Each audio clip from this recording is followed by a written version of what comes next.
भोर सुगंधित पुष्प खिले जब व्रत का हो शुभ प्रभात, हरि का स्मरण कर भक्तजन करे शुभ पारण का साथ। हरे कृष्णा। जया एकादशी का व्रत केवल उपवास नहीं है बल्कि आत्मशुद्धि और भगवत प्रेम का एक माध्यम है। जब हम सच्चे मन से भगवान का स्मरण करते हैं, धर्म के अनुसार आचरण करते हैं, तब ये व्रत हमें मोक्ष की ओर अग्रसर करता है। इसलिए श्रद्धा, भक्ति और नियमों का पालन करके व्रत का समापन करना चाहिए, यानी कि व्रत का पारणा करना चाहिए और भगवान विष्णु की कृपा प्राप्त करनी चाहिए। जया एकादशी का व्रत न केवल पुण्यदायी है बल्कि समस्त पापों का नाश करने वाला भी है। इस दिन जो भक्त सच्चे मन से उपवास रखते हैं, उन्हें व्रत का पूर्ण फल तभी मिलता है जब सही विधि से व्रत का पालन किया जाए, और सही विधि से शुभ मुहूर्त में व्रत का पालन करना अति आवश्यक होता है। एकादशी व्रत खोलने से पहले यानी पारण करने से पहले कुछ विशेष नियमों का पालन करना आवश्यक होता है ताकि व्रत का संपूर्ण फल प्राप्त हो सके। तो ये नियम है, सबसे पहला मंगलमय प्रातः स्नान। सूर्योदय से पहले स्नान करके शुद्ध वस्त्र धारण करें और श्री हरि के समक्ष धूप दीप जलाकर व्रत पारण का संकल्प लें। दूसरा, भगवान श्री हरि का पूजन। भगवान विष्णु को पंचामृत से स्नान कराकर तुलसी पत्र, फल, धूप, दीप, नैवेद्य, तिल और मौसमी फल अर्पित करें। गायों को हरा चारा, गुड़ या रोटी खिलाएं। कुत्ते के लिए बिना नमक की रोटी या दूध रखें। चींटियों को आटा और शक्कर मिलाकर डालें। पक्षियों के लिए जलपात्र में साफ जल और बाजरा डालें। और इस दिन अन्न, वस्त्र, तिल, घी, गुड़, कंबल और दक्षिणा का दान करना श्रेष्ठ माना जाता है। अगर किसी कारण आप दान ना कर पाए, इतनी सामर्थ्य ना हो कि इन वस्तुओं का दान आप कर पाए, तो मन ही मन भगवान से क्षमा याचना करके ओम नमो नारायण मंत्र का 108 बार जाप करना चाहिए। दान किए बिना यदि कोई विवश हो जाए तो श्री हरि का नाम ही सब पाप मिटाए। इसलिए द्वादशी तिथि को अपनी सामर्थ्य के अनुसार कोशिश करें कि दान करें। जिनकी सामर्थ्य बिल्कुल कुछ भी दान करने की ना हो, वो केवल भगवान का नाम भी ले सकते हैं। व्रत खोलते समय आपको ध्यान रखना है कि पहला आहार यानी जब आप प्रसाद ग्रहण करके व्रत खोलते हैं तो उसमें तुलसी मिश्रित जल हो या फिर दूध और तुलसी के पत्ते से आप व्रत का पारण करें। इसके बाद सात्विक भोजन करें, जैसे फल, मूंग की दाल की खिचड़ी या गाय के दूध से बनी खीर या फिर फलाहारी व्यंजन। और फिर आप बिना लहसुन प्याज का जो साधारण भोजन होता है वो भी ग्रहण कर सकते हैं। व्रत पारण करने के लिए किसी वैष्णव को या किसी ब्राह्मण को आमंत्रित करके भोजन कराना या फिर गाय की सेवा करना अति शुभ माना जाता है। और ध्यान रखिएगा, व्रत का पारण हमेशा शुभ मुहूर्त में करना चाहिए। अगर पारण का शुभ मुहूर्त ध्यान में न रखा जाए तो व्रत का संपूर्ण फल नहीं मिलता। इस बार माघ शुक्ल पक्ष की एकादशी यानी जया एकादशी का व्रत 8 फरवरी दिन शनिवार को रखा जाएगा। इस बार जया एकादशी के दिन भद्रा लग रही है, लेकिन द्वादशी तिथि के दिन बहुत ही शुभ योग प्राप्त हो रहे हैं क्योंकि इस दिन त्रिपुष्कर योग बन रहा है। इस बारे में आपको आगे बताएंगे। द्वादशी तिथि प्रारंभ होगी 8 फरवरी शनिवार रात 8:16 से। इसी के साथ हरिवासर का समय शुरू हो जाएगा और द्वादशी तिथि का समापन होगा 9 फरवरी रविवार की शाम 7:25 पर।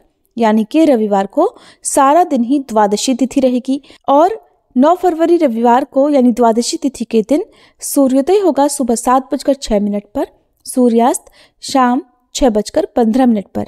ब्रह्म मुहूर्त का समय रहेगा सुबह 5:59 से 6:17 तक, जिस समय आप सुबह स्नान, ध्यान, जप, पूजा कर सकते हैं। प्रातःकाल पूजा का सबसे शुभ मुहूर्त रहने वाला है सुबह 5:46 से 7:04 तक। अभिजीत मुहूर्त दोपहर 12:13 से 12:58 तक रहेगा।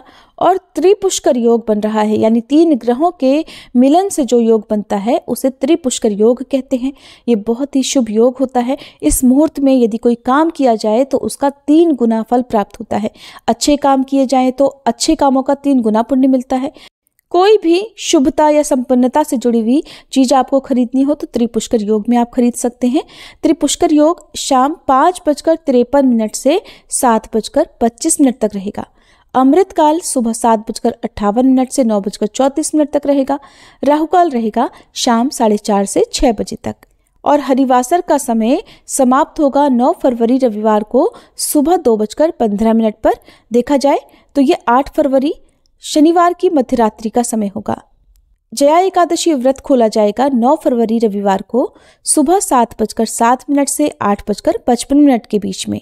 वैसे तो व्रत खोलने के लिए, व्रत पारण करने के लिए सुबह का समय ही सबसे उत्तम समय माना जाता है।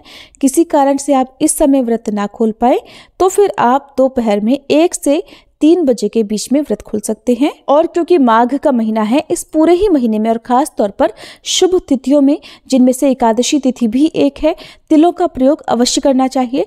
तिल आप हवन में प्रयोग कर सकते हैं, भगवान विष्णु को समर्पित कर सकते हैं या सफेद तिलों का दान भी इस दिन दे सकते हैं। एकादशी व्रत साल भर में 24 होते हैं और इन 24 एकादशी व्रतों में 24 तरह का भोग भगवान विष्णु को समर्पित किया जाता है।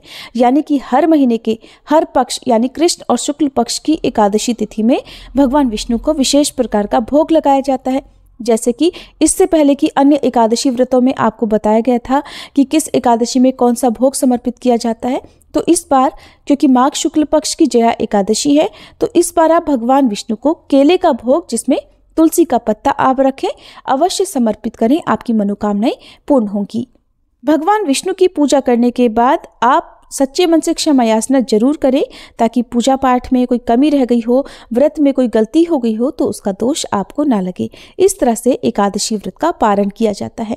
और तुलसी माता की पूजा भी करनी चाहिए। अब क्योंकि रविवार का दिन द्वादशी तिथि को पड़ रहा है, तो तुलसी माता में आप द्वादशी तिथि को जल अर्पित ना करें, क्योंकि इस समय मौसम अनुकूल होता है, तुलसी जी जल्दी से सूखती नहीं है। अगर हो सके तो आप जल अर्पित ना करें, केवल धूप दीप सुबह के समय जलाएं और शाम के समय भी तुलसी माता के पौधे में एक दीपक जरूर जलाकर रखें। द्वादशी तिथि को तुलसी माता की पूजा करना जरूरी होता है। रविवार का दिन है, तुलसी जी को स्पर्श नहीं किया जाता है, तुलसी के पत्ते नहीं तोड़े जाते हैं, लेकिन आप दीपक सुबह और शाम जला सकते हैं। हिंदू धर्म में तुलसी का बहुत अधिक महत्व बताया गया है। जहाँ तुलसी का प्रतिदिन दर्शन करना पापों का नाश करने वाला समझा जाता है, वही तुलसी पूजन करना मोक्षदायक माना जाता है। और हिंदू धर्म में देव पूजा और श्राद्ध कर्म में तुलसी जी की पूजा अवश्य मानी गई है। तुलसी जी का होना अनिवार्य माना गया है। यदि किसी विशेष मनोकामना की पूर्ति के लिए भगवान विष्णु से प्रार्थना करनी हो या भगवान विष्णु की कृपा प्राप्त करनी हो, तो सबसे पहले तुलसी माता की पूजा करके तुलसी माता से प्रार्थना करनी चाहिए और इस प्रकार कहना चाहिए कि मैं वृंदा देवी तुलसी को प्रणाम करती हूँ, जो भगवान कृष्ण को अत्यंत प्रिय है। हे देवी, आप भगवान कृष्ण को भक्ति प्रदान करती हैं और सत्यवती के रूप में जानी जाती हैं। मैं आपको बार बार प्रणाम करती हूँ। दिव्य संजीवनी वृक्ष की तरह मंत्रमुग्ध करने वाली माता तुलसी को मैं नमस्कार करती हूँ। मैं चंदन की सुनहरी सुगंध के साथ धूप दीप और सुगंधित पदार्थों सहित सभी पवित्र वस्तुएं आपको अर्पित करती हूँ।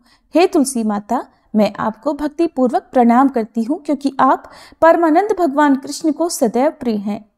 इस प्रकार तुलसी माता का पूजन करने के साथ ही ओम श्री तुलसी देव्ये नमः इस मंत्र का जाप उत्तर पूर्व दिशा की ओर मुंह करके 108 बार करने से तुलसी माता के आशीर्वाद से जीवन की सारी बाधाएं तो दूर होती ही हैं, मनोकामना भी अवश्य पूर्ण होती है। ये थी आज की वीडियो। आशा करती हूँ आपको पसंद आई होगी। अच्छी लगी हो तो वीडियो को लाइक करके कमेंट बॉक्स में तुलसी माता की जय जरूर लिख दीजिएगा।